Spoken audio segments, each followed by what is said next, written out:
Oh, I think we're good. It's just loading up.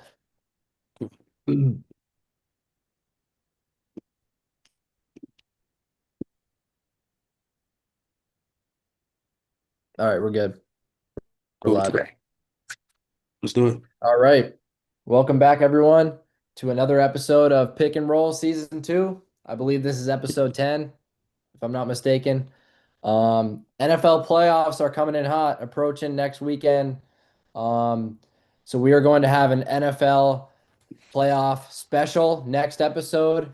In case you didn't know, next Friday, it will be our first episode back in the studio after the holiday break, where we will have a fully NFL show.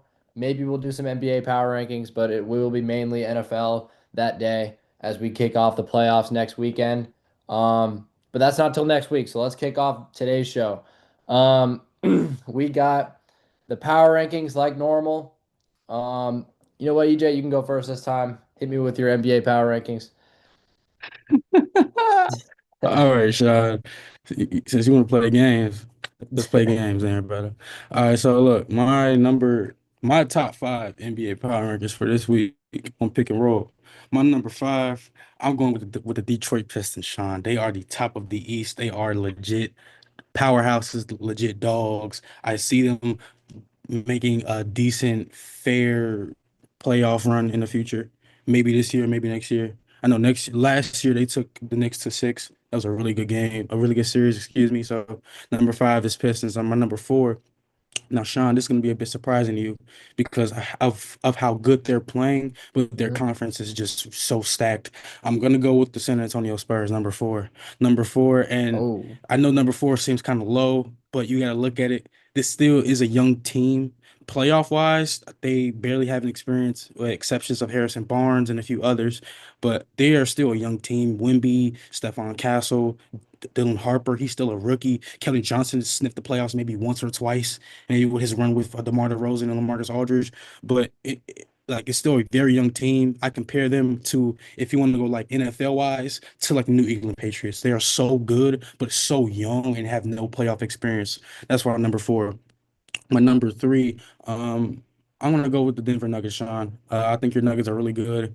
all right. Um, I think I feel like I underestimated them, even though Jokic is out. You have Murray, you have Christian Braun, you have Cameron Johnson, you have pieces that can give you 25 to 30 a night. Maybe not like Jokic giving you 30, 15, and 10, but they can really give you a good, efficient 20, 25 point game a night. I really see the Denver Nuggets making a really far playoff run when Jokic comes back. My number two is gonna go to LA Lakers, Sean. Man. I'll give it to them. You know, this LeBron arc story with like he's not the main option anymore. That has to go because you have two amazing pieces in Austin Reeves and Luka Doncic that could be your two franchise players of this team after LeBron retires. Um, I think LeBron, I'm not saying he should take a bench role, but definitely try to explore that second, third option because I'm not saying he's a first op. I think he is. I think he can still be a first option. Excuse me, but I I do think he needs to take a backseat to Luca and or Reeves because they are the now. And I just feel like with Braun in almost 25 years, you really got to really just look at it. Like he can still play, he can still give you 25 a game, but look at it from a legacy wise. Do you want to be the one that is just stat packing just to get your stats, or do you want to help the next generation out win championships? So that's a question that we should be asking as well. For LeBron. So my Lakers are number two.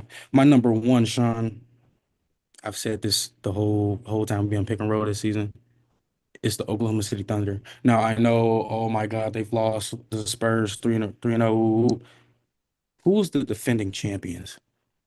This is the same roster. Nothing's changed. And I know Indiana, if if Hallie didn't get injured, if this, if that. And yes, Sean, I agree with you. I think if Hallie was not injured, that Thunder team would not have won game seven. But guess Mhm. what? They did. So we can't do anything about it. But we have to really look at it. You have probably the a top three player right now with Shea. And I don't think he's three. I think he's either one or two. Mm-mm, It's very interchangeable. I think it's between Jokic and Shea, but it's interchangeable some nights, some days, whatever. not even close. Okay. Defensive wise, Shea, like that whole Thunder team is just really good, like defensive wise. They have different roles, interior, perimeter, 94 feet, half court. It does not matter. Offensively, I think Jokic, I mean, not Jokic, excuse me. Shea has that in the bag. But I really think that team ball, that team chemistry, the Thunder has all of that. I and I was thinking about this. This reminds me of like the 2000 Spurs. Like it's just team ball. Yes, Tim Duncan was the leading scorer, the leading rebounder, all that, all that. He was passing the ball to Ginobili and Tony Parker, and Richard Jefferson, and he was and Steven Jackson. There's like that team was all about passing the ball to fool the defense to find like an open man to shoot the ball. This reminds me of 2000 Spurs. I think that the Thunder are number one, Sean. That's my top five. All right. Before I get into mine, my thoughts on yours. Um, I will say, I agree with your Spurs pick. But the 1 week, man, the 1 week you give my Nuggets respect, bro. I actually disagree. They're missing four starters. Like, and the power rankings are the most now list out there, bro. You know? And they're missing four starters. So as of right now, it's just Jamal Murray. Mm, The Nuggets are cooked as is right now. So mm. how can they be in your power rankings? And I will say I'm very upset. I'm very upset with the Lakers right now. They're no chance in hell are they making my power rankings. They're they're not even touching like top 10 maybe. Um Jeez. I'm very frustrated with that team right now. It's sad. So let me get into my power rankings. All right. Um Number 5. Boom. I got the Knicks. They've been consistent all year. Roster's deep. They got the depth. They got a star player in Brunson. They got a helper and a second option in Cat. They're deep, man. Number 4, we got the Spurs. I agree with you. Young, talented. I know they just lost to the Jazz, another bad team, but like they also beat the Thunder three straight, so I'm not worried. And then they look like the biggest threat to the Oklahoma City right now. Number 3, Detroit Pistons. They've been the 1 seed all year. No one thought that could happen. Cade is a certified superstar, man. Yeah. He is that guy. Triple doubles all the time. He stuffs the stat sheet. He scores. He's clutch. He's a good defender for being a one option offensively. And then number 2, the Houston Rockets. They are dangerous, man. They don't even have Fred VanVleet, and they're like a top 5 seed in the West, a competitive West. And they are arguably the second best, if not the best defensive, probably second best to OKC defensively. They're just so lengthy and huge. Their starting lineup is like a minimum of like 6'5" tall, you Yeah. know? And For so sure. they are dangerous. They're deep as well. And the number one, it's inevitable. There's nothing you can say. OKC, Thunder. I mean, what do you got to do, man? They're Nothing. getting better. They're coming for it. They got the number one defense by a great margin. They're just dominant. I know they just lost to the Spurs 3 times, but Spurs have had more struggles than they have in the last week. So Yeah. I'm gonna go For Thunder. sure. Yeah. So that's my power rankings: Knicks, Spurs, Pistons, Rockets, Thunder. Hit me with your thoughts. See, I wasn't even thinking of the Knicks. I honestly, Sean, I think your list is a 10 out of 10. I really like it. I think it's perfect. Um, what I will say with and to build off your Pistons point, because I feel like the Pistons are a team that's really not talked about now, you know, Hmm. because they've been such a distraught franchise in the 2010s. But Detroit has a special duo and of Cade Cunningham and Jalen Duren, and it really reminds me of the 2000s Pistons, especially that '04 team that went to the finals that beat Shaq and Kobe. It really like Jalen Duren reminds me of a taller Ben Wallace, Just it's not. I think his shot blocking is not as good as Big Ben, but he can. He will. He, Jalen Duren is a very underrated center. I think he is like an undersized center. I think he's like 6'10", 6'9", 6'10", whatever. Like, but he's good at his job. Like he knows how Great. to He's been score. He great knows for how them. to he knows how to get boards. He knows how to get blocks. Like he plays the pick and roll game so flawlessly. And Cade reminds me of a more skilled Chauncey Billups because Chauncey was very skilled in his prime. He knew how to get the ball off, but Cade just knows how to get to his spots on time. Like he knows how to shoot his shot. He knows when to shoot the ball, and Cade like and also very Cade has very good time management with the clock. I watched most of these True. games. Really good time management. He knows when it's fourth quarter. There's less than 25 seconds left. I'm gonna get this shot off. Either either either I'm gonna make it or miss it, either or. But he's gonna get that shot off. That's really good about good NBA players when they know time management. If you leave time on the clock, somebody else gonna make that shot. So I really like your list, Sean. But yeah. Yeah, to your point, he's very smart and almost like a Luka Doncic, a Luka Doncic brain sort of, Yeah, except yeah, that he yeah. actually plays defense. You know what Facts. I mean? True, true. So let's do some NFL power rankings as we All approach right, the playoffs and the final week, week 18. cool. Um, hit me with your list. All right, Sean. My top five NFL power rankings. Number five, I'm gonna go with the Jacksonville Jaguars, Sean. They are legit. I think they're gonna win the AFC South. They've won seven straight.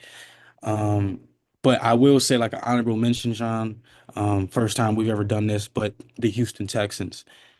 They were Hmm. the bottom of the barrel franchise at the beginning of this season. They've turned it around. They've won eight straight. Even with CJ Stroud out, you had Davis Mills, and he performed very good, very like a backup should, even as a starter. Like he was very good. He won games for the Texans. So number five is going to be the Jacksonville Jaguars. I think Trevor Lawrence, Travis Etienne Jr., Brian Robinson. That team is really, really good. Uh, I think they can go. I think they can make a run in the AFC. I think they're one of the one. I think they're one of the more underrated teams in the NFL, not just the NFC. I mean AFC, excuse me. My number four, I'm gonna go with the Buffalo Bills, Sean. Josh Allen, I think he is a top three MVP candidate for sure. Um, his team is a little bit underwhelming as far as wide receiver core, compared to even the Patriots with Stephon Diggs, with Tank Dell, and with the Jaguars, the Texans. Um, so yeah, but still, very, very good team. You have the MVP. You have James Cook, who is a top five running back in this league. So yeah, my number three, I'm gonna go with the New England Patriots, Sean. Like I said about um the Spurs, like as an NBA reference, the Patriots are a very, very elite team, but have no playoff experience at all. So like I said, it could be fool's gold. We don't know. But what I will say is the Patriots going to make a run for their money. And I'll bet my bank account on it. But still, they have no playoff experience. Drake May is a top three quarterback in the league. I don't think he's three or two. I think he's the best quarterback in the league, if you want to be honest. Um, but yeah, so that's the AFC portion. Let's go to number three, two, and one. My number three, I'm going to put the San Francisco 49ers. They beat my Bears. Actually, no, I'm sorry. I'm sorry. I'm gonna put the Bears at number three. Chicago, yes, they lost to San Fran. One hell of a game, by the way. Um, it went down to the last play. It's okay. I like we lost to a very, very, very good team. Not mad at it. Disappointed, sure, but Caleb Williams proved why he is a top 10 quarterback in this league. I care what nobody else has to say. DeAndre Swift just broke 1,000 yards. The first time the Bears were running back has broke 1,000 yards since 2020, since David Montgomery. That's saying a lot. Rome Dunze, Luther Burden the third is a Sure. star in this league. If you don't think so, you aren't watching football. when Rome was out, when DJ was out, you got Jonte Walker, uh, you got Zacchaeus, you got Duvernay, but it's like trusting a rookie is like last week against the Packers was hard enough to make that catch go to overtime. Trusting a rookie to lead your whole team in receiving yards is even harder. And he did that. And yes, we lost by 3 or 4. That's fine. But this shows the potential this guy can have. He can easily be a wide receiver 1 or 2 in this league. Easily. So that's the Bears number three. Number Wait, hold two, I'm on a gonna minute. put Hold this. on a minute. I thought that you were at three. I thought the Patriots were three because you did Jaguars, Bills, Patriots. Oh yeah, you're right. I did. Okay, so take off the Patriots on there. I'm putting the Bears at 3. I don't care if nobody has to say. So Bears number 3. My number 2 is the San Francisco 49ers, Sean. Brock Purdy is like that. Brock Purdy is like that. With Kittle out, with Fred Warner out, you go to you go to Old Faithful. You go to C-Mac. You go to CMC. You go to Christian McCaffrey. All-purpose yards, it's out of this league. Him and Bijan are on a different level.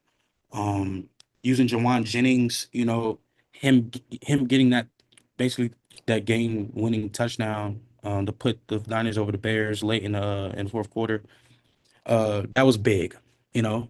That really set it over the cake. I think Brock Purdy is a great quarterback. Even when he was out and you had Mac Jones, like so it puts you at a standpoint of like, okay, if Purdy's out, we can just put Mac Jones in and he can win us the game. He went 5-1 this season, 6-1, whatever. Like the Niners are like that.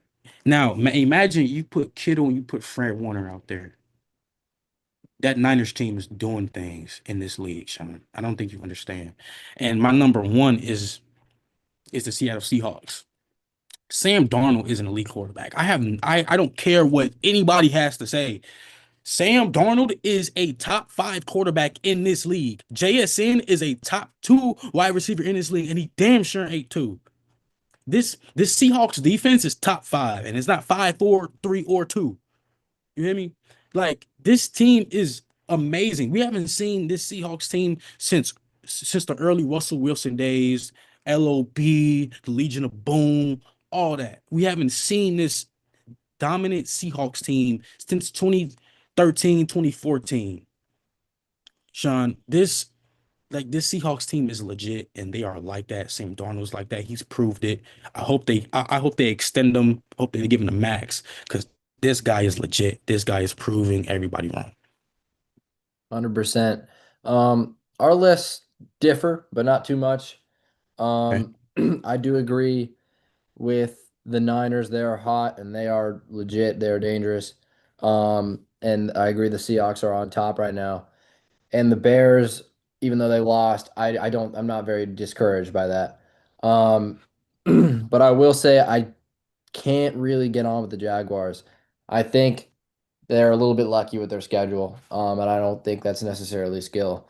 And then the Bills, there's been something smelly about them all year long, and I can't really pinpoint what it is, but I'm not fully on board. But I do think they should be favorites to win the AFC.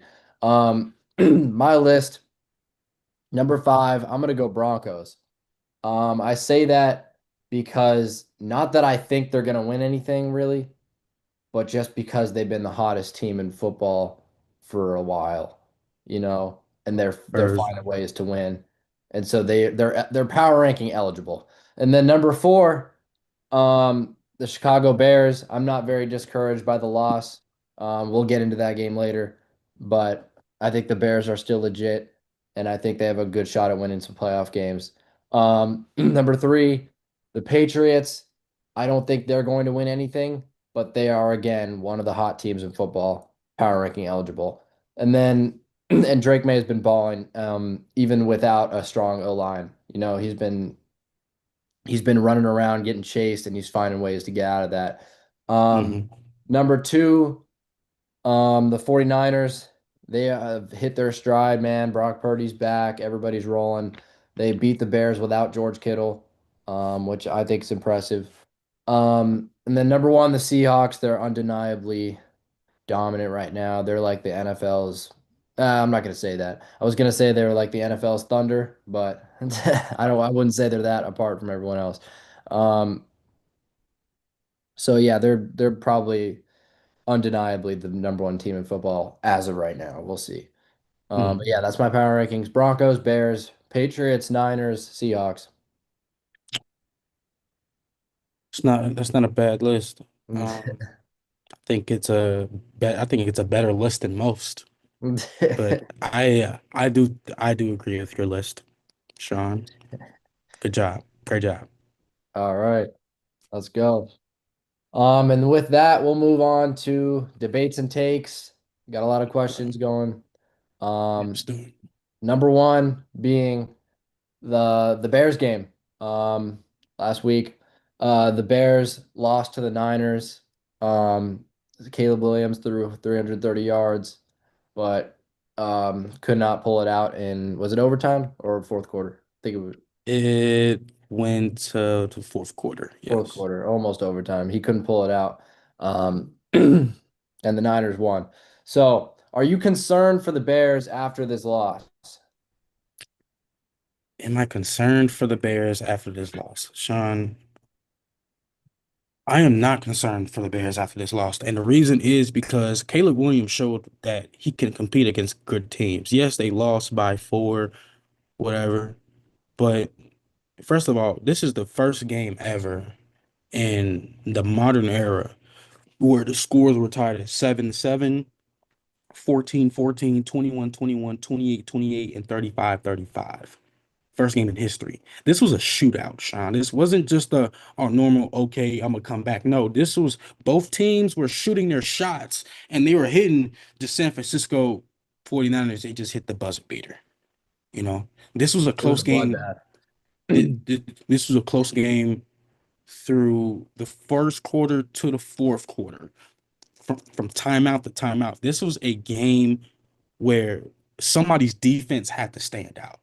And the Niners, unfortunately, they did. Their defense on the last play was better than ours, and we lost. But don't take away from Chicago. Caleb Williams, 330 yards, 25-42, two touchdowns, 100 QB rating.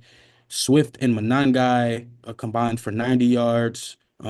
Swift had two touchdowns. Luther Burden, a monster game, 138 yards, one touchdown. Colston Loveland had a decent game, 94 yards, one touchdown. Jade Walker, 30 yards. Cole Kmet, 16 yards. DJ Moore had one reception. He was out sick, but I know he had an illness, but he still came to Chicago and played. Um, and our defense, the first play of the game, not like the first play of the drive, of the Niners drive, like the first play of the game, Black Purdy threw an interception to TJ Edwards.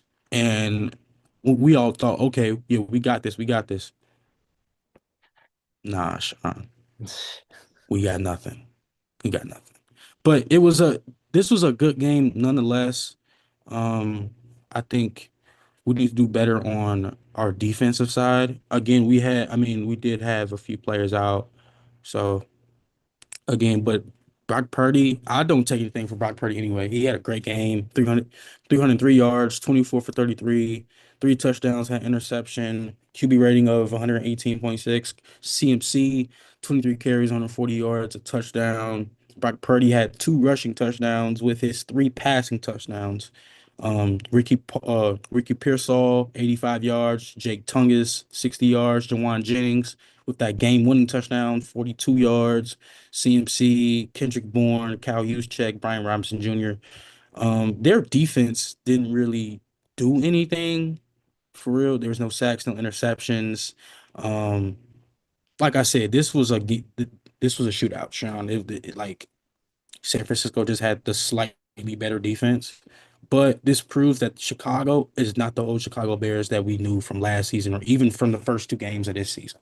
This is a better Chicago team with a better coach, with a better quarterback, with a better wide receiver core, better defense, better defensive coordinator. It doesn't matter. Special teams coordinator. We are a better team than most, if not most of these teams.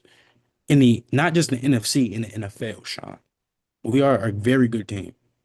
That's all I got to say about that. But so I'm not concerned if that's the question. No, not at all. We're starting the show off pretty positively. I will say I agree again. We're on the same page today. Ah, You're right. It was a shootout. It was anybody's game. And that is exactly why I'm not concerned because that if anything, it just helps the Bears because now yeah, they've dealt with a close game scenario. They're looking back at the film and they're looking at what they did wrong. How can we do this better? How can we prevent this? You know what I mean? So yeah, they're looking at a tough team like the Niners and viewing this as more of a lesson because they'll clinch the playoffs already, you know? This game didn't decide anything really. I mean, maybe they lost the one seed because of it, but I yeah. mean, I think they definitely lost the 1 seed, but they can still clinch the 2 or 3 seed for sure. yeah. But for a team that wasn't expected to make the playoffs, a top three seed is a win in my book. Oh yeah, So, absolutely, so absolutely. I don't think the one seed matters too much. I mean, yes, you want that easier matchup considering you're a young team. Um, but I don't like, is there a crazy difference between the one and two seed matchup wise? I mean, if you want to talk about like, because if we got the first seed and if we got the first seed like set in stone, the Super Bowl would have been at Soldier Field. So yeah, kind of. I mean, yeah, because I'm not gonna lie, the second through seventh seed, that's 1, 2. So I think yeah, the second seed, no, so But the you're first still seed gets a getting what? bye. They're getting like the sixth seed, right? But here's the thing, though, right? Yeah. So if you're a second seed, you get the seventh seed. But the seventh seed is probably going to be the Packers. Again, we don't know. Again, we beat the Packers, but that's just another. You feel me? We can always lose to any team in the NFL. A win is not a win, and like it's not a guaranteed win. But You know what I'm I'm pretty saying? confident. I'm pretty confident y'all can beat the Packers. They're no Oh, Micah for sure, Parsons. Jordan Love's struggling. I mean, that's easy pickings to me. for sure. I agree. So I'm not panicking that they're not getting the one seed. You just don't want to fall down to four or five, you know? Yeah, we're not. No, I think the max we could fall down is 3 because we And already clinched the three, division. three would not be ideal, but it could be. Three, They can win that game. if we are 3 seed, I think we face the It either would the be like the fifth Rams. seed, right? Something like that. Whoever Yeah, falls to fifth, we won't know until last minute. We won't know until after Sunday. no, Um, the third seed faces the 6 seed. So that means either we face maybe the Rams or the Eagles. One of those. I think it might be between like three or four teams. That's what 'Cause, I'm saying. Yeah. yeah, we don't know yet. But if I'm the Bears, I want to keep the two seed and I want to fall down to two at the minimum. So I don't necessarily know if I want to get to the three seed because there's a lot of good teams could coincidentally fall down to that fifth or fourth seed that would be playing them. You know, Um, it's so competitive in the NFC.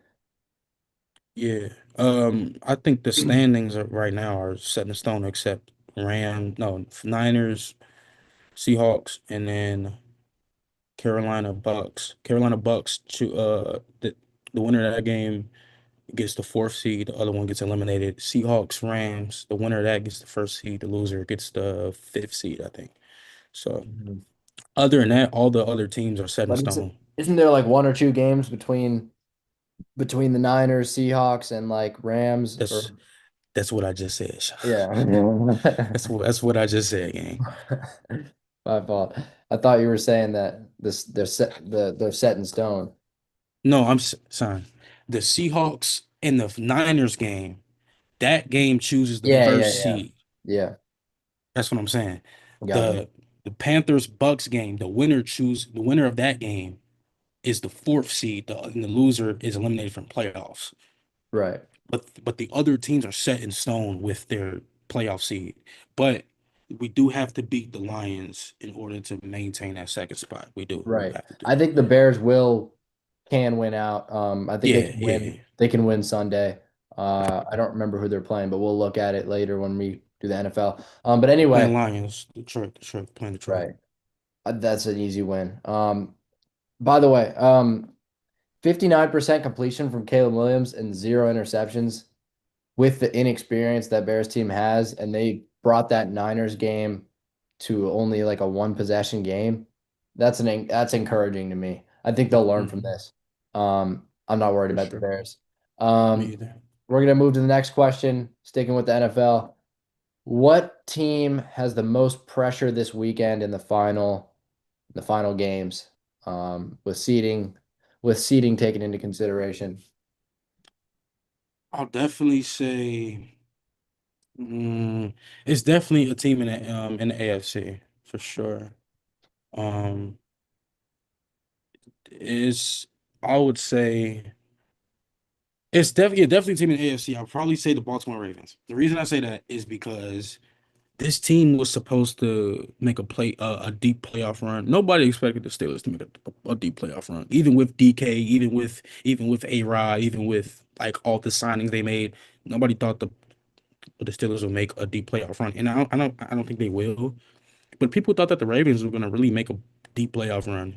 You know what I'm saying? I know like Lamar's been out. You put Snoop Huntley in. He can lose you some games. He loses you some games, but that Ravens defense, it's like breaking down. It's injuries, of course, is a major part of that.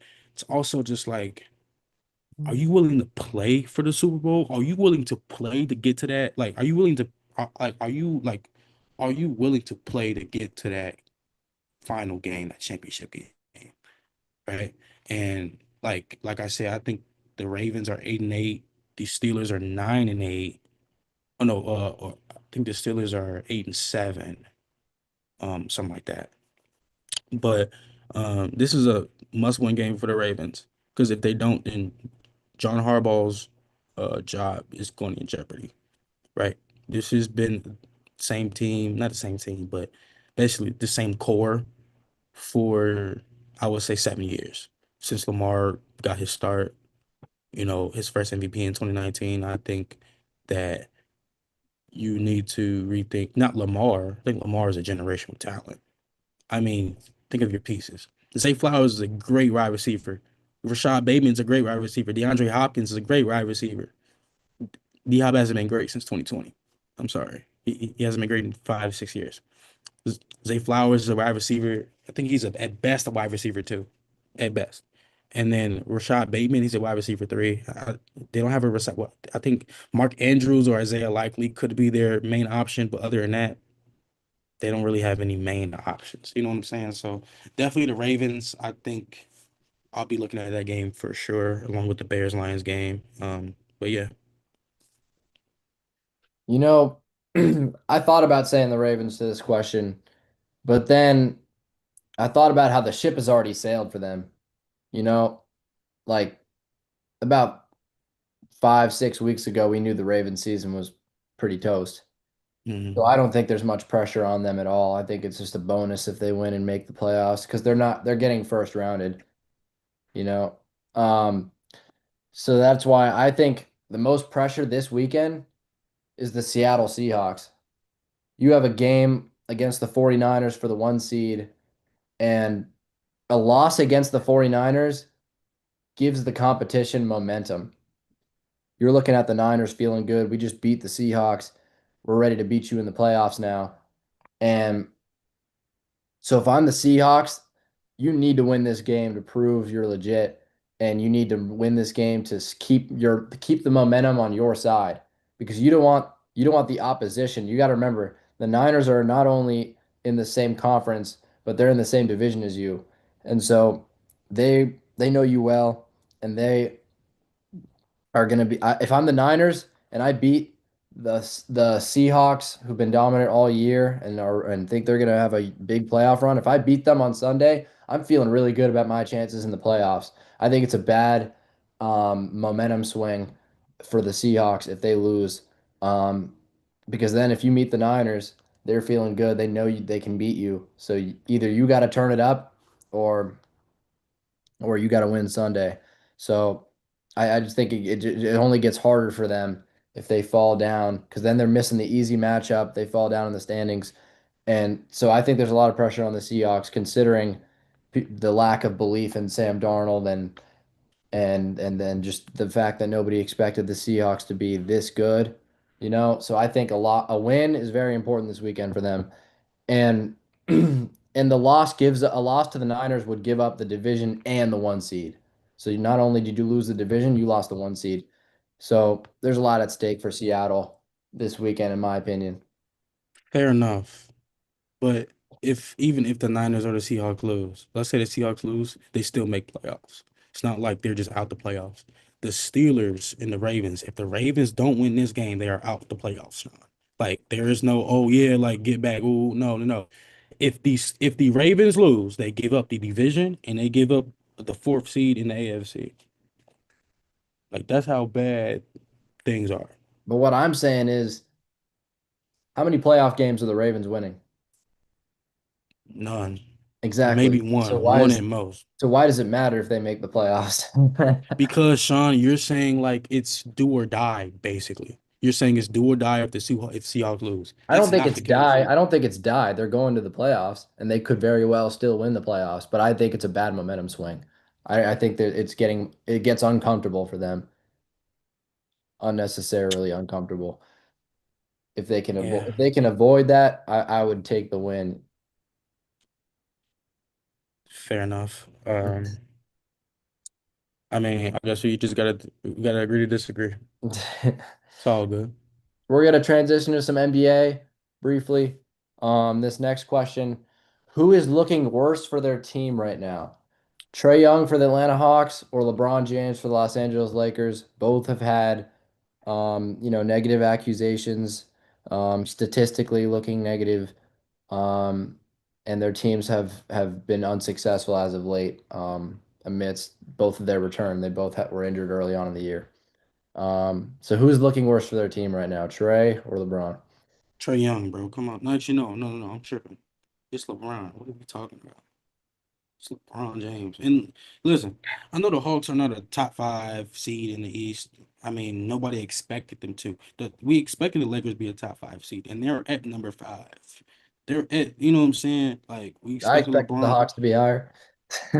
Right. Well, Sean, you are a fake Hawks fan. You're not a real basketball fan. You don't watch What? basketball. You watch highlights. You're like flat reacts. You're just a clip farmer. That's what you do. So anyway, back to my point. Anyway, No, back to no, my point. no, no. Back to my point. I think it's LeBron, bro. And the reason I say LeBron is because you really got to think about that team. Like I said earlier, it's Luca and it's Austin Reeves, bro. Like that duo alone with DeAndre Ayton, with Marcus Smart, with the other pieces that they have without LeBron, I think they can. I'm not saying that they can make a deep playoff run, but they can definitely be a top 3 or 4 seed in the West. I think and LeBron can still provide his skill, his ability. I just don't think he has to go in that court anymore and prove anything. He's the longest player in the league. He can still average 20 if he wanted to. Hell, he could probably average 30 if he wanted to. You know what I'm saying? Like you got a coach that you trust. Your son plays on the team. Your team is pretty decent. They're like I said, they're top five. I mean, what is your role on this team? Being the vet, you already had plenty of vets on this team, and I know might be the greatest player of all time, but he needs to sit his ass down at home. There's nothing else for him to do in the NBA. He's won 4 titles. He's won 4 MVPs. He's won four Finals MVPs. I mean, only thing he hasn't done is won DPOY, but that ship is long, long gone. I, I just don't know what else that he would want to do it's like for any team. Like if he went back to Cleveland next year and that was his last year, cool. But why are you staying in LA for 3 more years? You don't need to do this no more. Like it's over. And look, and I'm not saying Trey Young is the greatest acquisition of Hawks history, no. But I mean, give him another year, I would say. You know, like between Dyson Daniels and Jalen Johnson, I'm keeping Jalen Johnson. Jalen Johnson could be the future of this Hawks team, and Trey Young could be a good number two. That's what I think. Um, so yeah, I think LeBron James, bro. Ain't gonna lie. I can stand behind that. Um, but I'm gonna go with Trey Young, unfortunately. Um, you know, I've seen the Hawks up close recently. I sat courtside recently. I I I'm very familiar with what's going on. I'm gonna hit you with some key stats here, man. I did a deep dive, a lot of research last night. Um, so here's the deal. BPM, box plus minus, the impact a player has on the game, if you didn't know already. Um, Estimated with a bunch of complicated math that I don't understand, but I just know what it means. Box plus minus. LeBron, Trey is minus 37 on the season. That means he has a negative impact for the Hawks. And to your point, LeBron is minus 55. But to my point, if you look at the net rating, which is how much it's like the point differential for how much better a team is or how much worse a team is with the player on and off. So with Trey Young, with LeBron on the court, the Lakers are minus 2 points. And then with with 2 points per 100 possessions, or something like that. And then when LeBron off the court, the Lakers are a positive 1.1. And so with Trey Young, the Hawks, without Trey Young, the Hawks are a plus 1.3 net rating.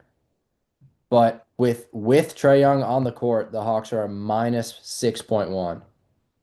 That's a bigger differential than LeBron by a good margin. And then by like 4 points, negative 4 points. And also, if you look at the offensive rating, which is how much points a team scores pretty much with or without that player. LeBron with the Lakers are 118.5, which is the same offense they are with him. So their offense does not change with or without LeBron. But the Hawks offense is this is a small number, but the Hawks are 116.7 without Trey Young compared to 116 flat with him. So the offense is slightly better with him. Um, or the offense is slightly better without him, but not much of a difference, just like the Lakers with or without LeBron. But defensive rating, this is where the magic is. In the defensive rating, the Lakers are 117.4 with LeBron off the court, which means they are allowing teams to score 117 points without LeBron James. But with LeBron James playing, the Lakers are giving up 120.6 points on average. So he makes their defense about 3 points worse. And with, but here's the margin with Trey. The margin with Trey is without without Trey Young, the Hawks are only giving up on average 115 points per 100 possessions. But with Trey Young, they are giving up 122 points. So that's they're giving up 7 more points on average with Trey Young in the lineup than they are without him. So they're significantly better defensively without Trey Young. And another point I will add is I'm seeing role players step up without Trey Young playing in the lineup. The Hawks last game, they beat the Timberwolves, blew them out off the floor. And the Hawks, to me, just look so much more comfortable without Trey Young. You see Nickeil Alexander-Walker inserted into the lineup as the starting point guard, and he can really blossom without Trey Young when he has the ball in his hands. And he's a great defender too. So he adds the more Nickeil Alexander-Walker minutes with the starting lineup, I feel like is better because you add that defense at point guard when you also get the good scoring, and then the you know the head of the snake is Jalen Johnson with stuff in the stat sheet. He's the number one scoring option. And then you have a Dyson Daniels in the backcourt defense. And so I just think the Hawks, it all starts with the defense, and the Hawks are just so much better defensively without Trey Young. It's not his fault that he's a liability, but because of his size and how little he is, he's a defensive liability, man. And it's really apparent this year. And like what I was saying, the role players just look a lot better without Trey because he is very ball dominant, you know? And so he takes away from other guys. It's not really his fault. He's not trying to hurt the offense or the team, but in order for him, he does nothing off the ball. He's not cutting. He sits in the corners. He can't cut because he's too little. No one's hitting Trey Young for a backdoor layup, right? Like no one's hitting Trey Young for a backdoor layup because he's gonna get blocked every time. So his only choice is to be on ball and bring it up, pass, facilitate. But the Hawks are just way better when everyone touches the ball, when they share the ball well. Yeah. And and it allows other guys to step up like Nickeil Alexander-Walker and Luke Kennard. He gets more touches. Everyone gets more touches. That we share the ball better. The ball movement's better. Now, listen, the Hawks defensive struggles. When I went to the Hawks game, a, not all of that was on Trae Young's fault. I'll tell you that. There's some guys are not listening to the coach or something. Like something's getting not heard. So I will say that the Hawks' defensive struggles as of late are not entirely Trae Young's fault, but he is not helping, and I believe he is not helping to a fault more than LeBron is. So I rest my case.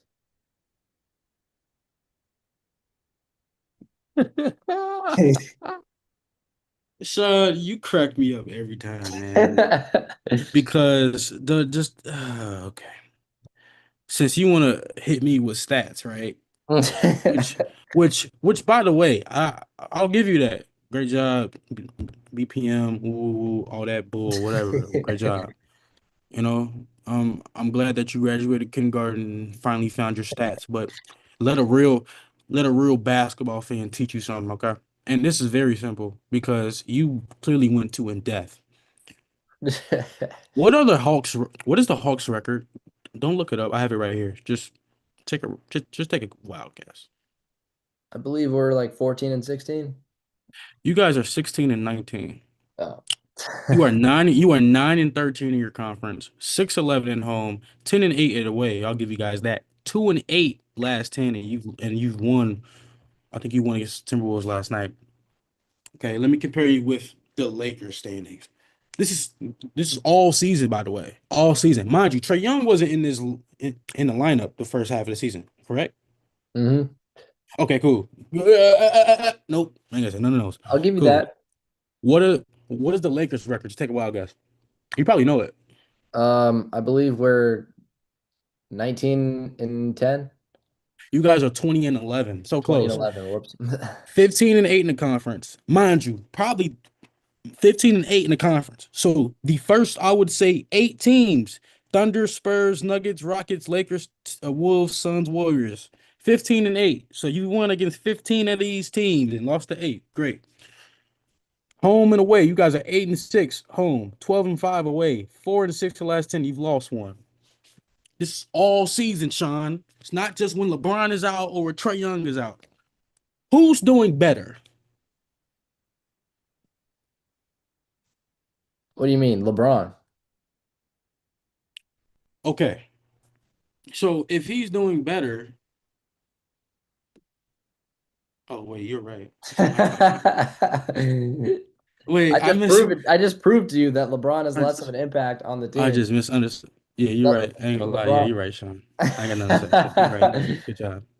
Good job. He fits in better because he's LeBron, bro. He I has a high IQ. I He I, plays off the ball, unlike Trae Young. You see him I adjust probably to would have Luka.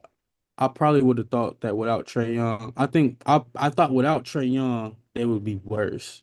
But I feel like with actually no, without Trae Young they're way better because it's like you have Jalen Johnson who's like a 5 tool player, can do everything. hmm So yeah, The and only thing that honestly, LeBron is worse for Trae Young for is box plus minus, but that is not entirely. That just means the Lakers may have gotten blown out more times than the Hawks have. fair enough. Yeah, honestly, I think you're right, Sean. I ain't got shit else to say. All I'll pass.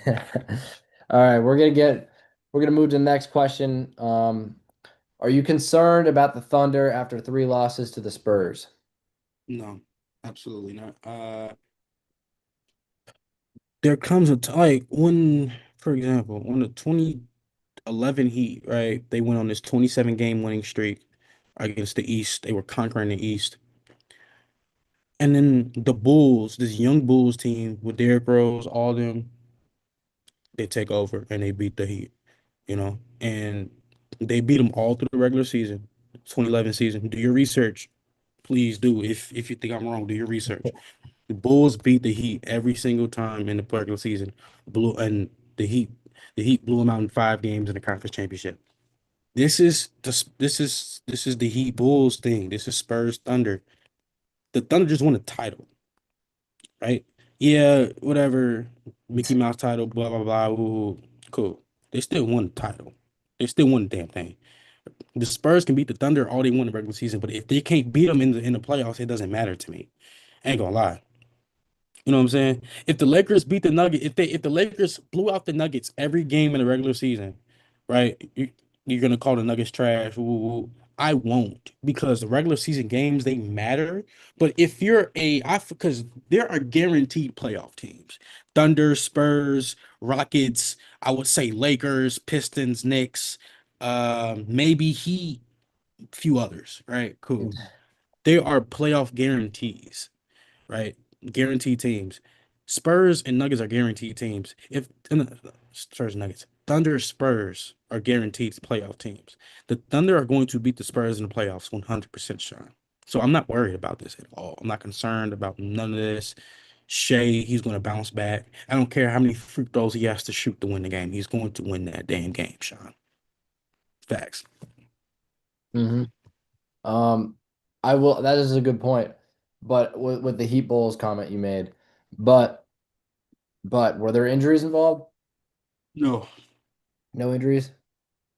not really. No, Derrick Rose didn't go down. that was 2012 playoffs. All right, I'll give you that. It is regular season after all, but I still don't like three straight losses in the regular season. Like, come on, you got to come back and win at least like one of those, man. Well, I think they Facts. meet up one more time this year. We'll see if they Yeah, can pull it out. February 7th. Hmm. But that is Hmm. a red flag in my opinion. Just because it's like three straight, bro. Like you can't get one win. Yeah. Like that Fair Christmas enough. Day game, they looked like a deers in headlights, man. But it Like, was a good game. It was a good game. Like, what, you know what I'm but it saying? was Like, it over was, fast. I guess. I mean, the Thunder looked so lost to me. No adjustment they made could offset what the Spurs were doing. Like, if I'm the Thunder, I'm praying to God they don't meet the Spurs in the playoffs, bro. Like, I'm so Fair enough. serious.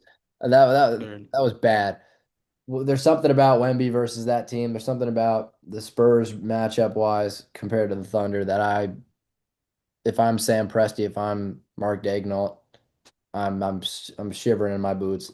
Um, that's pretty much all I got regarding that. I think three straight is more than a fluke. All right, let's see. Wait and see. Um, we're gonna move on to one last question here for debates and takes. We're gonna circle back to the NFL real quick. Um, are you more impressed by the Eagles or concerned by the Bills after Eagles Bills game last Sunday? Well, here's the thing. I think that, you know, Buffalo, they lost their chance in winning the AFC East with that loss to the Eagles. So I feel like I'm more concerned by the Bills. I think the Eagles did their part, you know, but I think with Buffalo, you really got to look at it as like this was their shot to win win the AFC, you know, because the Patriots won, they would have to win.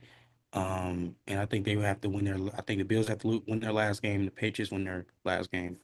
Um, but like I said, it's not do or die. I just think that Josh Allen needed to be MVP Josh Allen that we've seen in the past. Like we needed Keon Coleman. James Cook did his part, at least at least to an extent. I think we're gonna see Buffalo in the playoffs. And I just don't know what to expect from them because their roller coaster has gone up and way down and way up. Now it's kind of stalling now. So I just don't know. I hope the roller coaster goes up from here. from the playoffs, just because I want to see I want to see Josh Allen make it to the Super Bowl. If it's against my Bears or not, it does not matter. I just want to see Josh Allen in the playoffs, in the Super Bowl, finally getting it done. Because Pat Mahomes, he's out. This is your time. You've been to the conference chip before. Drake May has never even sniffed the first round yet. So this is your time. You have Trevor Lawrence in the AFC. Who else you got? You got Lamar, maybe. You got A-Rod. You got a couple others. This is Josh Allen's time to show that he really is that guy. You know what I'm saying? Hmm. So I'm more concerned about the Bills, Sean, honestly. Pretty good case you got there. Um, I'm gonna have to say I'm more impressed by the Eagles. Mm, That is that is because defensively, that the Eagles have been dominant as of late. I think the reason they've been winning their recent games is because of their defense. Cooper DeJean, the defensive line, they just know how to guard. And the reason I'm not concerned about Buffalo is because the what that game came down to, if you think about it, the Bills have been comeback kings the past few weeks, right? And so the weekly comeback came, they came back, they were right there with them. And it came down mm, to a Josh Allen pass that that 9 times out of 10 he's hitting. He's hitting that fair, fast 9 times out of 10. And this was that 1 time out of 10 that he didn't hit it. And so I think going forward, that's not going to happen again. That's not going to happen again. fair And enough. and so I think I would be worried if the Eagles were also in the AFC, but they're not. They're in the NFC. And so, and I don't expect the Bills to win the Super Bowl anyway. So I'm not worried about their AFC chances. I think in the AFC, they're fine. They have a chance of beating anybody. Um, Fair enough. but albeit they're not winning the Super Bowl. All right. I think I like your take. I think I don't think this is a right or wrong answer. It's just based on because like you said, there's different conferences, different playoff seeds, different like this could the Eagles are a good team. I will give them that. But you lost to Chicago. Like you lost to Chicago at home. Like we weren't in Chicago for this Eagles game. We were in Philly where everybody was talking. Ooh, oh yeah, Chicago sucks. It's not bear down. Fly, Eagles fly. Ooh, this, that, and the third. Their defense collapsed. It wasn't like this was the beginning of the season. This was a few weeks ago. Like I understand the Eagles defense has gotten better, but you gotta look at it. It's Josh Allen we're talking about, yo. And Jalen and like to and not to not, not to take any credit from Jalen Hurts because he's a great quarterback, but he has not been the Jalen Hurts we've seen for the past couple years. I don't think this is the Jalen Hurts we've seen last year win a Super Bowl MVP. This isn't the same Jalen Hurts we know. So we just got to really count as like that. Has Jalen Hurts played to the standard that we have expected him to this season? Hell no. Has Josh Allen? Sure. I don't think he's I don't think he's better than he was last year because last year he was balling. But I do think he has a really, really good chance of making the Super Bowl and winning the whole damn thing, Sean. That's all I gotta say about it. For sure. Yeah, I can't disagree there, but I actually I can't disagree. He's not winning the Super Bowl. He's not beating an NFC team. Sorry, he's Okay. just not. Um, All right. unless some injury happens and like a beatable team like the Eagles gets into the Super Bowl. Um, that's all I gotta say. We're gonna move to good, bad, and ugly for this week. You want to go first? Oh yeah. My good, bad, and ugly for this week. My good, I'm going to say the Houston Texans. They've been balling out. Okay. Um, CJ Stroud, like he is the anchor of that team, and their defense. Their their defense is their best defense in the league. I don't think there's a better defense than the Houston Texans. Sean, you can say the Seahawks, you could probably say the Bears, you could probably say a few other teams in the AFC, but there's nobody topping the Texans, especially with Derek Stingley Jr. being that anchor with Will Anderson. That's my good. My bad. I'm gonna say my bad is gonna be the Indianapolis Colts. Hmm. Now I know bringing in 65-year-old Philip Rivers wasn't on their budget list, this season, but it happened. And they carried them to a couple close games. When Daniel Jones got out, like when he got injured, I knew that like their season was over. Like, you know, I I think Philip Rivers, I think he's a legend, great quarterback in my eyes. I think it was just too late for him. I don't think he could have done anything. And they started off really good, and now it's just really bad. Um, now, now the ugly. Um, I'm going with the Detroit Lions, Sean. The Detroit Lions is my ugly for this week because how do you start off 6-2, 6-2, Sean, 6-2? It's not their fault, man. The injuries.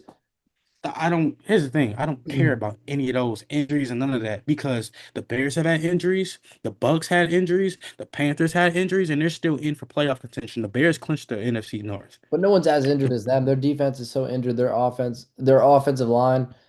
Okay, hold on, hold on, because you're blaming everything on injuries. No, you have to blame. Listen, Dan Campbell, he kept going for it on fourth down. That's what kept them out of these close games.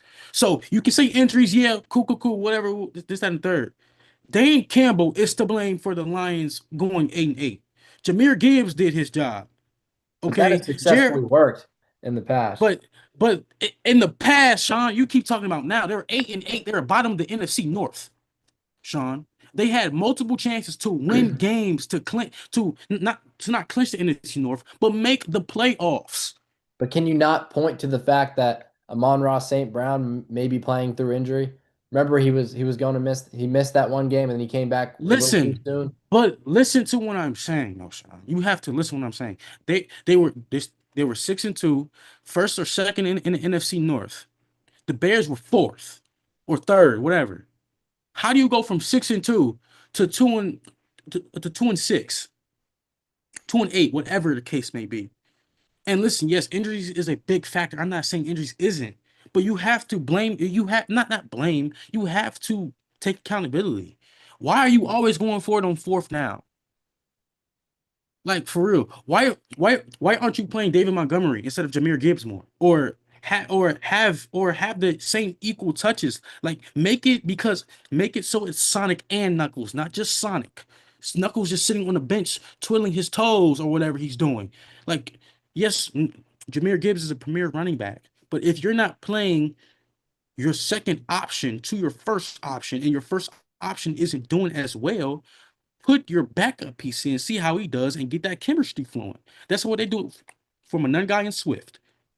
You feel me? So Son, I get what you're saying for sure. I'm not saying like what you're saying is like incorrect, but I'm just saying you have to point a finger at Dan Campbell. After Ben Johnson left, after what's his name, head coach from the Jets, Glenn, Aaron Glenn left. What has he done? They're 8-8. It's not the worst record in the world, but you're fourth in the NFC North. You're last.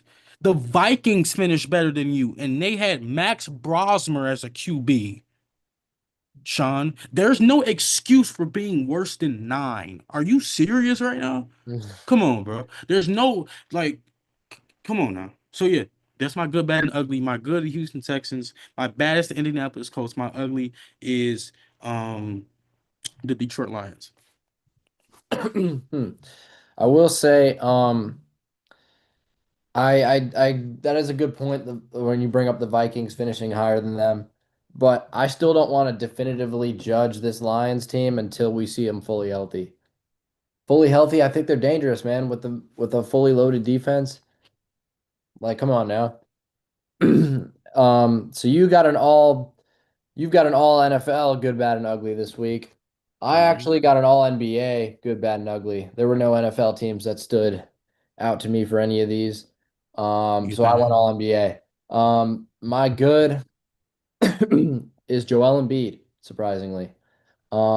He's been relatively healthy, been playing, not out for the season yet. Um, he actually recovered from that injury scare. I don't know if you saw a few days ago, Joel Embiid, I think like went down, grabbing his knee, got pushed or something. Yeah, And he left for the remainder of the game, and it looked bad, and we were all like, "Oh, it's over." But he came back next game like nothing happened, back on schedule, and he's looking like vintage Embiid, bro. Last 5 games, 30 points per game. He's getting to the free throw line like he used to do. Um, he's a +6 on the box plus minus. So he's impacting them well. Um, I mean, the Sixers are 2-3 in their last 5 games, but I think it starts with Embiid being healthy and productive, and we're seeing that. So shout out Joel Embiid. absolutely, Um, absolutely. I got my bad. I'm gonna go Clippers. Um, they've been bad this season, but they're on a 5 game win streak. 6 game win streak now Yeah, after last night, and facts. Kawhi's been averaging 39 points per game in that span. True. So and he's been healthy too. Knock on wood. But that's good. That's good to see. Um, and they're the reason they're bad and it's not all good is because they're still 11-21 or 10 or 12-21. They So still got a yeah, long ways to go, and they're not even in the yeah, play-in yet. They're just now like peaking at the play-in, but you still got to get facts. to the play-in. You got to win the play-in, and then you got to get into the playoffs. You know, so they got to like they got to go on like a 15 game win streak. So we'll see if they can do it. They have the capabilities, but it's still a daunting task in front of them. But um, I will give them praise for the last 5 games and Kawhi Leonard. Um, my ugly, worst of all, the Milwaukee Bucks, bro. They are 14-20. I know that Giannis was injured for a stretch, but even with Giannis, they're not winning games. They just lost to the Wizards by 1 point Yeah, the other night. I mean, it's just sad, bro. This is sad, man. And their roster is just not in, they don't have the financial flexibility to really help Giannis. So if I'm the Bucks, why don't you get rid of Giannis while his value is the highest it's ever been, and then get a bunch of draft assets so you can rebuild. You already won a championship with him. Build for the future now. You know what I mean? So they still have Giannis. That's my problem with them, and they're not winning. They're 14-20. They're just wasting. They're just wasting right now. You could be building for the absolutely. future, but you're not winning. I agree. They just want Giannis for ticket sales or whatever the case is right now. Ticket sales is So that's crazy. my good, bad, and ugly. Good Joel Embiid, bad Clippers, ugly Bucks.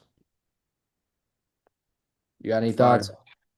Nah, honestly, I wasn't even thinking about Joel Embiid. Low key, he was having a good 5, 6 game stretch. So kudos to him. The Sixers are fourth in the East, so they're doing their thing, with their rookie and Tyrese and PG-13. So I agree, Sean. I have no bad things to say about your list, buddy. We're agreeing a lot today. Yes, Um, sir. we're gonna get to the next segment of the show. Um, Lippy's list, everybody. My unbiased favorite segment of this show. Um,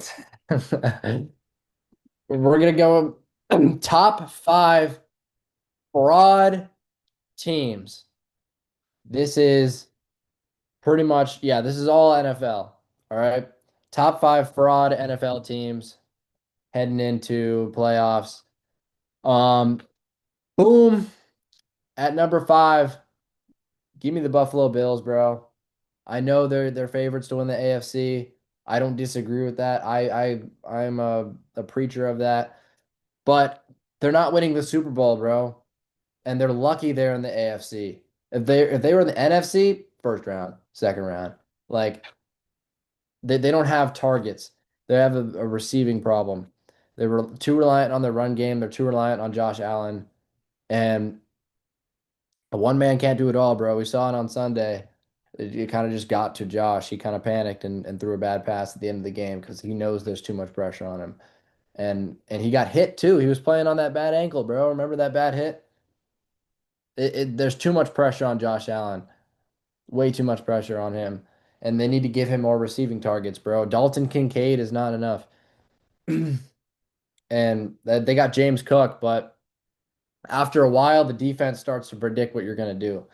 And if you're running the game, if you're running the ball every possession, so yeah, number five, Bills. Number four, the Philadelphia Eagles. They've been fishy all year. There's just a bad stench coming from them. They've had some troubles with AJ Brown. You see some offensive troubles. Jalen Hurts struggling, like you were saying earlier. He's not the same. And um, you know, I'm seeing lack of consistency with their wide receivers. AJ Brown drops like 120 yards one game, 80 the next, or 60, like 50. He's under the radar. He's above the radar. You know what I mean? It's too flippy floppy. And same with Devontae Smith. Um, and Saquon Barkley's just been a no-show this season for the most part. I don't know what that's all about. Um, and they've had those three straight losses they had against the Cowboys. First of all, the Cowboys, bro. And then the Cowboys, they lost to the Bears, even though the Bears are respectable and a better team. And then you lose to the Chargers, which I think have had struggles. I've never been the biggest Charger believer. So three straight losses and you're a defending Super Bowl champ. I don't like it. And they beat the Bills off the rare Josh Allen failure, like I was talking about earlier. So you're lucky you won last weekend after you blew that lead. Um, so they're number four. Number three, the Denver Broncos. They just had way too many close victory margins. They've just been playing to the competition's level, which you don't like to see. Yes, they have been winning, but by what? Like one possession, one kick? Like it's been like 3-point games. And and they've also had an easy schedule if you look at it. The hardest opponents they've had are like I think they've only played like one or two contenders. So the Broncos got to prove it to me. That's why they're three. Number two, the New England Patriots, even easier schedule. They've beaten the Bills. They've beaten the Bills, yes, but they've also lost to the Bills. And that was one of their toughest opponents in the first place. So they got to prove it to me. And they're inexperienced. I don't think when they play a team like Seattle or something in the playoffs, I don't think they have a good chance. Even against the Rams. The Rams are way better. I don't they're gonna have to prove it to me. Number one, the Jaguars. They're the by far the biggest fraud. Easiest schedule in the last like 10 weeks. Crazy easy schedule. They've lost to every contender they've played. They played the Rams and the Seahawks, two real contenders, and they lost both of them. And they've only had easy wins. So those are my top five frauds for this week's Lippy's list. Number five, Bills, four Eagles, three Broncos, two Patriots, and one Jaguars. EJ, what you got? All right, let's just start off. You're wrong. Number five, you are an idiot because I'm not gonna lie, the Bills can't win the NFC. I mean, can't win the AFC anymore, Sean. The Patriots already won the AFC East. You cannot win the AFC if you lost your division, Sean. Let's get that correct. What So do you you're mean? wrong. When they make the Super Bowl? That's winning the AFC. I'm okay. I was thinking more like statistical. Okay. I get you. I get you. All right, cool. Number five. Okay, your Bills. First of all, having the Jaguars at number one is insane to me. I would rather have the Patriots number one if you ask me because they're such a young team. I would put Patriots, Broncos, then Jags, then Eagles, then Bills. The Eagles are a Super Bowl team. They've won a Super Bowl, Sean. Let's not. Okay, yes, I know that like this season they've last season they won a Super Bowl, Sean. What are you talking about? And they blew the Chiefs out by 40 at halftime. This isn't last season. This is this season. The Chiefs are out You, of the playoffs. you probably didn't even watch football last season. I don't even want to say you talk to me. So listen though, you gotta really look at it at this point. The Eagles are Super Bowl champions. They beat the dynasty Chiefs, and everybody else hasn't even sniffed the conference finals in the conference finals, the conference championship in years, except for Buffalo. Jaguars hasn't made the conference chip since 2018, 2019. Patriots haven't been to the conference chip since 2019. And who else you say? You said Broncos haven't been to the conference chip since 2015. It's just like Peyton Manning. Like you put four teams that okay have no playoff experience, great, and then you put a team that won the Super Bowl last season. Yeah, but Yes, they're their clearly team is not going to win it this year.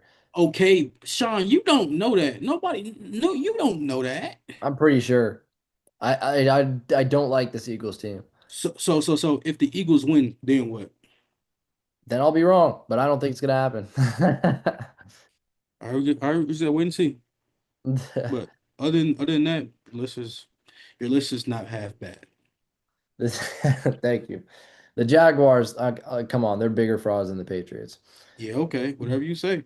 Just know if the Trevor Jaguars made Lawrence. the conference trip, if the Jaguars made the conference trip before Jake May, I want to hear you say, Sean, I want to hear you say, EJ, I am wrong. I'm sorry, EJ, out your All right, mouth. let's do it. Cool. I'll wait. Come into the Let's studio go. and tell me I'm wrong. I'll wait for the day. All right. Um, we're gonna get to our another segment, your segment, the weak link. EJ, what you got this week? Well, as gut wrenching as this is to say, um, my weak link of the week, Sean Lippy, is going to be Matt Stafford. What? Yeah, yeah. He didn't show out against he did not show out against the Falcons on Monday. Um, I think that was a game that he could have easily won. Um, you know, not to take any credit from Matt Stafford. I think he had a great I think he's had a great amazing season. But I think just this game he underwhelmed for sure. Threw I Hey, think why he don't threw you give three us credit, picks. bro? I think he threw three picks. You suck. Shut up. The Falcons are so trash. Please don't talk to me about no Falcons unless it's about Bijan or about Kyle Pitts Sr. Sometimes I don't want you to say none to me, and sometimes AJ Terrell. But other than that, don't please don't talk to me about no weak Give our Falcons defense game. credit. Give Kirk Cousins credit. How about this? How about this? How about this? I want you to go to Kirk Cousin himself and tell him that, and then yeah, shut up, idiot. So listen though, right? This is how I see it. Okay, Sean. If you are a top five team in the league and you're facing against a bottom 10 team in the league, the Falcons are not good. Falcons are mediocre or below average at best, right? You're supposed to blow them out the park, especially late in this season where playoff, like, even though they don't have a chance of getting the first seed, like, it's still important to win games. You know what I'm saying? Like, their defense is what carried them back into that game single-handedly, and he made a couple great passes to Puka and shut off the Puka. But at the end of the day, who lost and who won that game, Sean? That game was needed to be won, and that all started with Matt Stafford. And I think this is his probably going to be his only weak link of the week because like he's been so great, he's been so dominant. I think this is just a one-time thing. Like it happens all the time, Sean. I don't think this is a reoccurring thing. hmm So Um, that's my weak link. That's my weak link of the week. I agree. Um, I can get behind that. Yeah. That is bad. You hate to see it, but classic Falcons, man. They just when the season's over, they start getting these tough wins. They start playing this gritty defense. Kirk Cousins starts showing out offense. Like if there was a what are you mad about this week, man, they'd be front and headline. Um It's all Bijan. It's all Bijan. so with that, we're gonna transition to our last segment of the show today, NFL. Um I've only got one game from week 17 that we haven't already talked about that I want to briefly cover, and that is Steelers Browns. Um, what do you think about that and Shador's performance? The Browns beat the Steelers 13-6, and Shador Sanders didn't have the greatest game. 17 for 23, 186 yards, one touchdown, and two interceptions. Um, what are your takeaways? I think this game, like this was a bit. This was a really good toll on Shador because at the end of the day, you really have to look at it from a different perspective. As yeah, it's a Browns game and they're the bottom team, but you could make it so where the Steelers potentially don't make the playoffs no this season. You have the chance to basically send it, okay, this is overtime.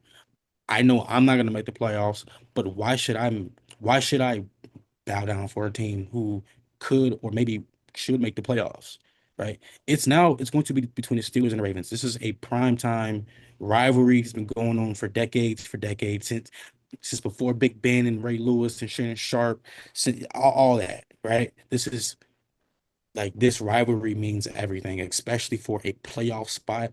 Now, I don't think any of these teams are going to make it past the first round if they do not pass a second by a mile.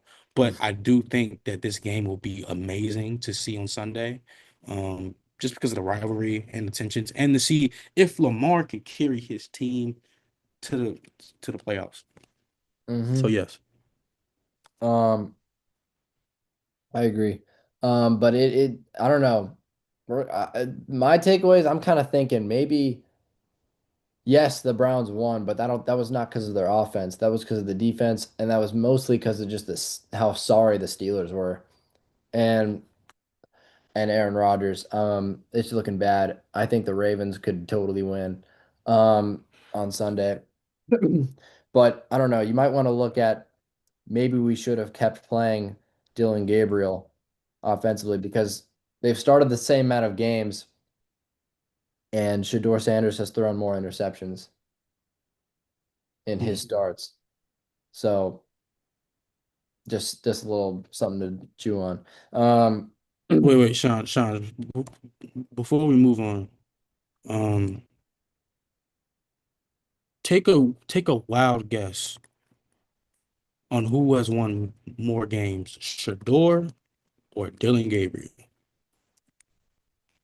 Shador. Mind you, right? Cool. But is that But because of him? you think, but you think that Dylan Gabriel should have started. Dylan Gabriel should have started offensively. I'm not saying definitively. I just think we have to ask that question But why though? I mean they won. because the win was not because of him. It was because of the defense. He's throwing interceptions left and right. A win is a win. And no, look at. I'm trying to think of a player. Look at Big Ben, and I'm big on examples because Big Ben literally threw that mug 70 yards from the 20-yard line all the way down to the I don't know how much is 70 yards, but to the other 20-yard line and threw an interception with Hmm. somebody wide open. Magic. Big Ben is one of the greats. So I'm not saying Shador is going to be like the greatest quarterback of all time. I think he's going to be a great quarterback in one day. I think you give him more time, you give him more coaching. Dylan Gabriel, send him to the Jets. Send him to the Jets, see what he can do. Oh my But God. I don't see Dylan Gabriel starting on the Cleveland Browns. I think I see Dylan Gabriel being a really, really good backup or a starter for a mediocre team. To your point, um, oh, what was I gonna say? Oh man, I had something good, but it's gone. All right, we're just gonna move to week 18 um of the NFL, last week of the regular season. Um, the first game is tomorrow, Saturday. We got a couple of really good games. Panthers Buccaneers for the NFC South, and a playoff spot. It's win or go home here. Who you got, EJ? Week 18 picks. I'm going with the Panthers, man. I'm going with Carolina. I think Bryce Young is going to lead this team to the playoffs. I think they're going to get blown out in the wild card, but playoffs, playoffs nevertheless. Panthers have made the playoffs since 2017, 2018, maybe. So this is a game. This is going to be a great game. I agree with you. Panthers all the way. Um, Seahawks 49ers. We talked about this. Huge game, biggest of the weekend in my opinion. This is for the one seed and this is for the division. Who you got? I got the Seahawks, man. I got Sam Darnold. I think Sam Darnold is an elite quarterback. Like I said, he's a top five quarterback in this league. JSN is the best wide receiver in this league. Seahawks have a top three defense in this league. I think Zach Charbonnet, Kenneth Walker are a great running back duo. They're gonna do some good things in this game against the Niners. I agree. I agree with you. We're two for two. I think the Seahawks have just been more consistent this season, and considering the Niners barely won't beat the Bears, I don't think they're gonna beat the Seahawks. Um, Next game, Texans Colts. Doesn't do much for the Colts, but the Texans, this could impact them standings Definitely. wise. I'm Who you going with got? Houston. I'm going with Houston. I think the Colts back up their rookie Riley Bennett, something like that. I think he's coming back. Um, Texans have a really good team, so I'm going with the Texans for sure. I'm gonna go with the Texans too. We're three for three. Although I do think the Colts could definitely go out there and upset, but the Texans No, defense has just been absolutely, so good. I don't see it slowing down. hell no, hell no. Um. Anyways, the next game we got an Ohio showdown. Shador and the Browns versus Joe Burrow and the Bengals. Literally just a meaningless game, but it's Shador's last game of the season. So who you got? I'm going with Cleveland, man. I think Cleveland gonna upset Cincinnati, man. Real live. That's what I think I agree. We're for four for sure. four. Um, next one. Yeah, yeah. You know what? We're just gonna skip the Falcons game. No one cares. Um, Packers Vikings. Who you got? This is pretty important for the Packers. I'm not really. The Packers already clinched Yeah. the playoffs, so I Well, mean could they it's move up? not really important. No, Okay, never mind. I'll probably say Green Bay just for the hell of it. Honestly, I don't think the Vikings gonna. I think they're gonna be at eight wins and eight losses. No, 8 wins, 9 losses. I think Mhm. that's their max. I'm agree. Um, and then we're gonna skip over Jaguars, Giants, Cowboys, meaningless. Rams, Cardinals. I think the Rams will get back on track. That game is meaningless. I'm going with Rams. Um, Chiefs, Raiders is meaningless. Eagles are gonna beat the Commanders. hmm Um, Patriots are gonna beat the Dolphins. Bears, Lions. Chicago all day. Bear Mm, down. I'm gonna roll with you. Chargers, Broncos, pretty good game. That could do. This is important for the Broncos. They could lose the one seed. Oh yeah. I'm going with Chargers, man. I'm going with Chargers. Really? I think they're gonna upset Bo Nix. I think Justin Herbert at his full capacity could be any quarterback in the AFC for sure. I'm gonna go with the Broncos. I think the Chargers are pretty cooked. Cool Um, beans. Herbert's playing through injury. I think the Broncos got him. Um, Bills, Jets. Bills are going to beat them. And then finally, our last game, Ravens, Steelers for the what is this? The NFC This East, is the A no AFC. AFC Whoops, AFC A AFC North. AFC North, right? Whoops. I'm I'm going I'm going I'm going I'm going with B more, man. I'm going with Baltimore. I think Baltimore can pull it off. I think Lamar can pull off one more spectacular win before the playoffs starts, man. I agree because the Steelers have just been god awful recently. And the Ravens Facts. have a win under their belt in the last 2 weeks. I think they got it. Hmm. And with that, that does the first episode of 2026, everybody. We will be back in studio next week for the NFL playoff special. We're excited for that, and we will see you all next week. As always, it was a pleasure. Um, yeah, peace out. Peace out, y'all.